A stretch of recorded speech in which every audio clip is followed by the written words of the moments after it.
What's up, fools? I'm Lauren of Lesley Studio, and today I'm going to walk you through each step of my acrylic painting process. Be sure to like this video, leave a comment if you have any questions at all, and don't forget to hit that subscribe button.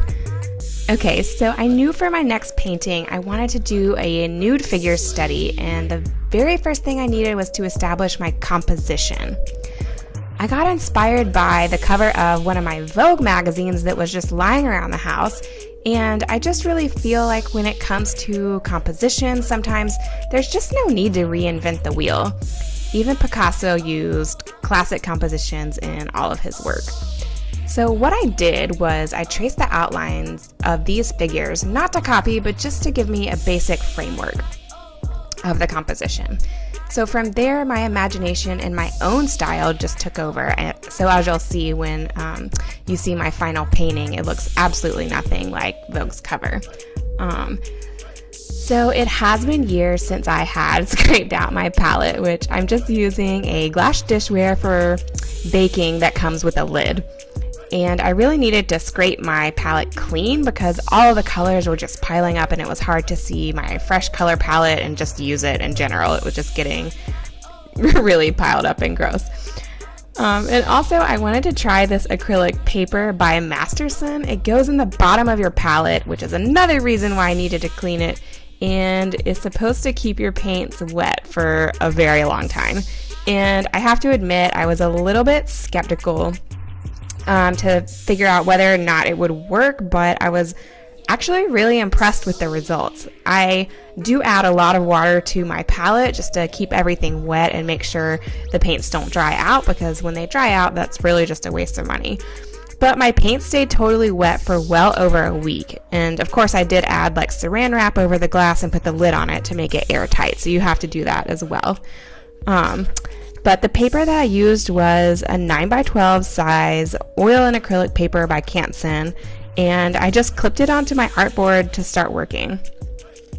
And now that I'm living in Birmingham, Alabama, I shop at Alabama Art Supply, and just wanted to kind of show you guys, for anyone who's living in Birmingham or in Alabama, this is a great place to get art supplies. I got my paper and some acrylic paints there. And the paints that I'm using are Basics by Liquitex, which are just great for painting studies since acrylics are so much cheaper than oils. If I was going to do an oil painting, I would probably do the base painting in acrylics as well, just to save money essentially on materials. I do want to give a little shout out to Blick Art Materials, because I always shopped there when I lived in Atlanta. It can be a little bit dangerous. So if you're not in Alabama, obviously this is a place that you can also get art supplies.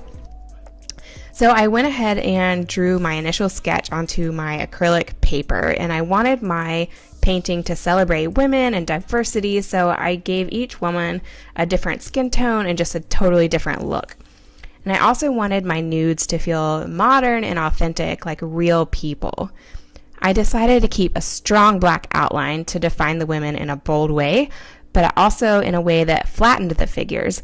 I'm exploring kind of an illustration style that pushes and pulls between volume and flatness. I felt like the skin tones really popped against the pink background, as well as the hair colors that I ended up choosing. So this is the first draft I completed. I was definitely liking it, but I thought I should share it with my Instagram community and just get some feedback. I kind of thought some plants might add another dimension, like another layer to the composition. So I asked if people thought I should add some plants. And it was kind of interesting. 68% of people said yes, which was not the overwhelming yes I was expecting. So I felt a little unsure of myself. I really didn't want to ruin my painting, even though it was just a study and it really didn't matter, but I did spend a good amount of time on it, so I didn't want to ruin it.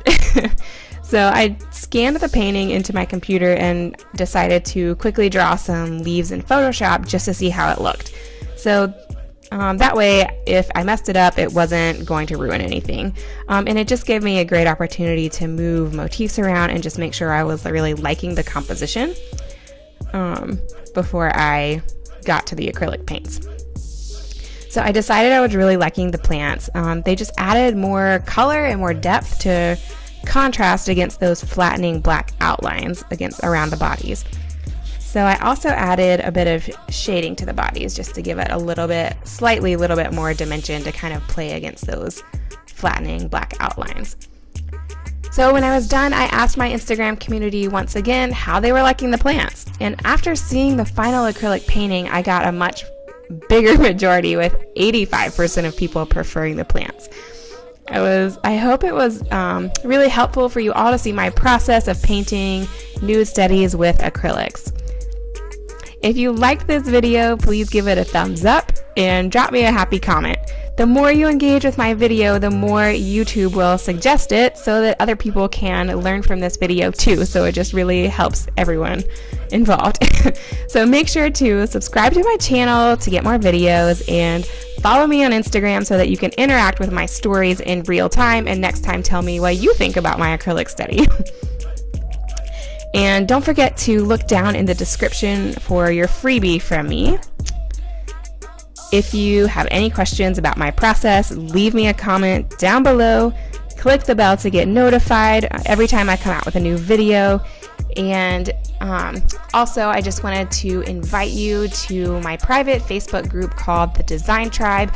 We're just a community of designers and artists and small business owners that are trying to grow online and promote our artwork and share business tips. So if that is something that is relevant to you, feel free to apply to join the Design Tribe. It's at facebook.com/groups/Design Tribe Lauren Lesley, and Lesley is with an EY. Guys, thank you so much for watching. I appreciate you so much. I'll see you in the next video.